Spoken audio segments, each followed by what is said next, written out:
Boas! Verbos defetivos. Este nome não é muito bonito. Defetivo, defeito. Eu não gosto deste nome. Acho que é injusto porque nós vamos falar de verbos muito interessantes que têm boas qualidades. Mas na verdade, defetivo vem do facto de estes verbos serem conjugados apenas numa pessoa, que é na terceira pessoa. Antes de irmos à matéria, aos nossos verbos defetivos, deixa-me só dar-te as boas-vindas. Se é a primeira vez que estás aqui neste canal, bem-vindo, bem-vinda. Eu sou o Pedro, estou aqui para te ajudar com o teu português. Vamos lá então. Pois é, então, como eu estava a dizer, verbos defetivos em oposição aos verbos normais que nós conjugamos em todas as pessoas. Os defetivos nós vamos conjugar apenas na terceira pessoa. Mas há outra forma de percebermos porque é que são defetivos. Os verbos, normalmente, os normais, nós usamos da seguinte maneira. Neste exemplo, eu como um gelado, portanto, I eat an ice cream. O eu, o sujeito, está numa posição ativa. Estás a ver? Eu como ativo. Eu como um gelado. E o nosso gelado está na posição passiva. Pobre do gelado é comido por mim. Não tem escolha. Vem o Pedro e o gelado, coitado. Então estás a ver, sujeito, posição ativa, depois temos o nosso verbo, neste caso comer, a ação, comer, e o gelado está numa posição passiva, está na posição objeto. Sujeito, ativo, objeto, passivo. Portanto, o como aqui está a ser usado como um verbo normal e nós vamos conjugar como costumamos fazer com os verbos em português. Eu como, primeira pessoa, eu como, tu comes um gelado, ela come um gelado, nós comemos um gelado. Ok, agora, nos verbos defetivos, que é nisto que nós nos estamos a focar hoje, este sujeito, esta posição ativa não existe. Então, nós quando usamos estes verbos defetivos, normalmente começamos a frase com o verbo na terceira pessoa e depois nós estamos nesta posição passiva de objeto e os nossos pronomes que nós vamos usar não vão ser os pronomes sujeito, vão ser os pronomes objeto. O me, o te, o lhe, o nos, vos, lhes. Está bem? Portanto, primeira, segunda, terceira pessoa singular e depois primeira, segunda, terceira pessoa plural. É muito mais fácil com exemplos concretos. Até aqui tem sido abstrato, mas retém só esta ideia. Quando usamos verbos defetivos, estamos nesta situação em que nós estamos numa posição passiva, numa posição de objeto, estamos perante alguma coisa que nos acontece a nós. Nós não temos uma agência, nós não estamos numa posição ativa, está bem? Vamos então ver alguns exemplos. Isto é uma lista de verbos comuns que costumam ser usados nesta forma defetiva. Há mais, ok? Eu trouxe apenas alguns exemplos. Começando com apetecer. Apetecer é um verbo que muita gente não usa porque ainda não conhece ou não se habituou a usar, mas isto é como nós dizemos normalmente. I fancy doing something. I'm in the mood of doing something. Apetecer. Então, aqui neste pequeno diálogo temos alguém que pergunta: apetece-te um gelado? Nem por isso. Apetece-me mais um sumo de laranja. So, do you fancy an ice cream? Not really. I prefer an orange juice. Apetece-me, I fancy an orange juice instead. Portanto, estás a ver que, voltando ao verbo defetivo, apetecer, neste caso, não é algo que eu faço de uma forma ativa, é algo que me acontece a mim de forma... Eu estou numa posição passiva. Portanto, por alguma razão, I fancy doing something. Em inglês é um bocadinho diferente, mas em português eu estou numa posição passiva. apetece-me. Aqui estou eu, apetece-me primeira pessoa, mas o verbo está na terceira pessoa, a conjugação. Apetecer, se nós fôssemos a conjugar o verbo apetecer de acordo com os padrões de conjugação em português, eu apeteço, tu apeteces, ele apetece, o que não soa muito bem, porque nós não costumamos conjugar este verbo, mas estás a ver que apetece-me, terceira pessoa, apetece-te, segunda pessoa, tu, te, mas o verbo, terceira pessoa, apetece-te um gelado, nem por isso, apetece-me mais um sumo de laranja.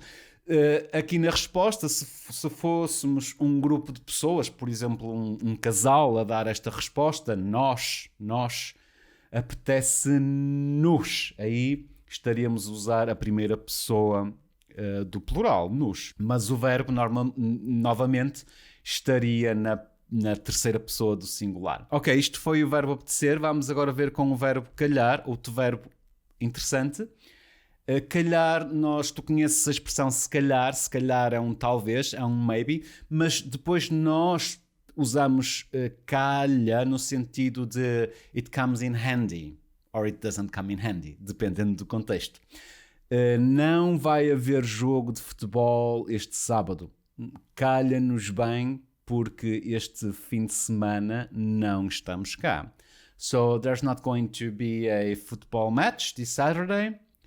That comes in handy because we won't be here anyway this weekend. Portanto, calha-nos. Novamente aqui nós estamos a falar na posição de nós. Calha-nos bem a nós.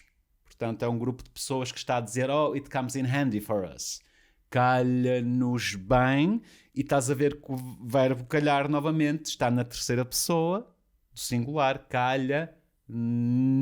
E aqui o pronome objeto, primeira pessoa do plural. Nós, nos. Calha-nos bem, porque este fim de semana, isto aqui é a abreviação para fim de semana, FDS, fim de semana.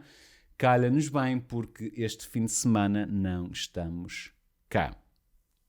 Portanto, calhar é outro verbo que tu podes usar no dia-a-dia. Nós dizemos que calha bem, calha mal a toda a hora. Neste caso, calha bem, it comes in handy. It doesn't come in handy, calha mal. Está bem? Bem, mal. Depois podemos seguir para o verbo acontecer. Acontecer, happens. Este tipicamente é algo que nos acontece, que nós não estamos a controlar a situação. Estamos naquela posição passiva. It happened to me. Aconteceu-me. Então, sabes o que nos aconteceu? Do you know what happened to us? Novamente, aqui, primeira pessoa plural, nos, na posição de objeto, posição passiva, mas o verbo está na terceira pessoa do singular, neste caso no passado. Do you know what happened to us? Sabes o que nos aconteceu? Não. O que é que vos aconteceu? What happened to you? Aqui, segunda pessoa plural, novamente vos, isto é o pronome objeto, posição passiva, segunda pessoa plural, mas o verbo, terceira pessoa do singular no passado. Portanto, com verbos defetivos, claro que o tempo muda, presente, passado, mas vai estar na terceira pessoa. Ok? Próximo verbo, outro típico, muito comum, doer. Dói-me a garganta. I have pain in my throat. Portanto, em português, nós quando queremos dizer isto, utilizamos muito este dói. Dói-me a garganta, dói-me o braço, dói-me a cabeça, dói-me os dentes. Novamente, eu estou numa posição passiva. Eu estou a sentir dor. Não sou eu que escolho ter dor. Eu nunca faria isso. A dor, de alguma forma, de alguma maneira, vem ter comigo, infelizmente. E então, dói-me a garganta. Neste caso, sou eu que estou a falar. Aqui o pronome objeto, primeira pessoa, me, mas o verbo está na terceira pessoa singular. Dói-me a garganta. Eu espero que isto esteja a fazer sentido. Para mim faz todo sentido. E também faria sentido se tu me desses neste momento o like. Estás à espera de quê, pá? Já! Agora! Like! E depois a resposta aqui é: toma este xarope e vais ficar melhor. Este xarope em português, isto é syrup. Toma este xarope e vais ficar melhor. E um último exemplo com o verbo custar. Quanto lhes custou a casa? Custou-lhes uma fortuna. How much did the house cost them? Portanto, aqui estamos a referir à terceira pessoa de plural. O pronome objeto aqui é lhes, terceira pessoa de plural. Quanto lhes custou a casa? Mas o verbo custar está na terceira pessoa singular, defetivo. Custou-lhes uma fortuna. It cost them a fortune. Agora, atenção, eu tenho aqui uma variação. Em vez de utilizar custar, vou utilizar ficar para dizer a mesma coisa, porque isto é uma forma também idiomática de perguntar a mesma coisa. Por quanto lhes ficou a casa? Aqui temos a expressão por quanto fica. É a mesma coisa, quanto custa, por quanto fica, por quanto lhes ficou a casa, ficou-lhes por uma fortuna. E aqui estamos a usar o verbo ficar. Claro que o meu ponto aqui é chamar a atenção que existem situações em que nós vamos utilizar o verbo neste contexto defetivo, mas é um verbo que normalmente conjugamos. Eu hoje fico em casa, amanhã nós ficamos no Porto. Estás a ver? Normalmente o verbo ficar é usado na forma normal em que nós conjugamos o verbo, mas às vezes estes verbos normais também podem ser usados de forma defetiva dependendo do contexto. Neste caso, como estamos a utilizar ficar por, que é a mesma coisa que custar, neste caso o verbo ficar está a ser usado de uma forma defetiva e por isso está na terceira pessoa. Porquanto lhes ficou a casa, este lhes é terceira pessoa plural, mas o verbo está na terceira pessoa do singular. Ficou-lhes por uma fortuna. Outro exemplo, por exemplo, com o verbo vir, to come. É um verbo que normalmente nós conjugamos. Eu venho, tu vens, ele vem. Mas neste contexto, por exemplo, it came to my mind something, veio-me à cabeça. Portanto, é alguma coisa que me acontece, que eu estou numa posição passiva. It came to my mind, it came to me.